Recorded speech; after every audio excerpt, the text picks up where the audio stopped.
તો આ તરફ વાત કરીએ ગાંધીનગરની કમોસમી વરસાદથી ખેડૂતોની હાલત કફોડી બની છે। દ્રશ્યો છે ગાંધીનગરના જેમતપુરા ગામના, જ્યાં પાક બચાવવા માટે ખેડૂતો દોડતા થયા છે। વાઢેલા ઘઉંને કમોસમી વરસાદથી બચાવવા માટે ખેડૂતોએ તાડપત્રી ઢાંકી। અચાનક જ વાતાવરણમાં પલટો આવતા ખેડૂતોમાં દોડધામ મચી હતી। ભારે વાવાઝોડું ને અચાનક વાવાઝોડું ને વરસાદ આવવાથી અમારા પાકને ઘણું એવું નુકસાન થઈ જાય એવું લાગે છે। તો અમે જે થાય એટલી બનતી મહેનત કરી અમે અમારો પાક બચાવવા જઈ રહ્યા છીએ।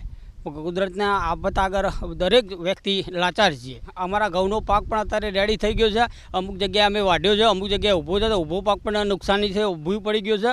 જે પાક છે જે અમે લઈ લીધો છે એની ઉપર અમે વેણિયા જે તે ડોકવાનું થાય બધું વ્યવસ્થાઓ કરીએ છીએ। અમે ડોકવાનો સંપૂર્ણ અમારો જે છે બચાવવાનો પ્રયત્ન કરી રહ્યા છીએ। તરફ વાત કરીએ અમદાવાદની। અમદાવાદ જિલ્લાના ધોલેરા પંથકમાં ગઈકાલે ભારે પવન સાથે વરસાદ વરસ્યો। ધોલેરાના ભડિયાદ પંથકમાં ભારે પવન ફૂંકાયો છે।